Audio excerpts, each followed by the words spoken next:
You are looking at Julian's pronunciation guide, where we look at how to pronounce better some of the most mispronounced words in the world, like this other curious word, but how do you say what you're looking for today?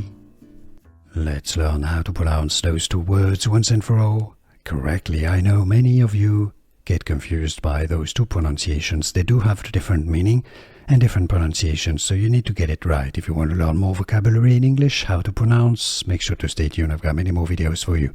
So the top word here is pronounced bag.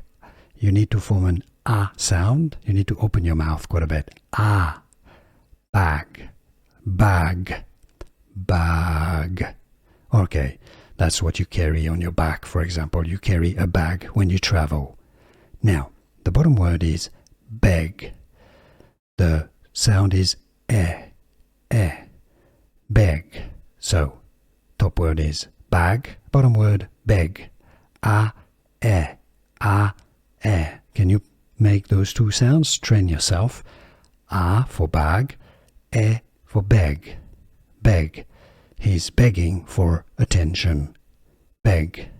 I beg you. Bag, beg. Can you hear the difference? Can you make those pronunciations? Let me know in the comments down below. Here are more videos on how to pronounce more confusing words and names too many mispronounced. Like this video if you found it useful. I appreciate your support. I'll see you soon and thanks for watching.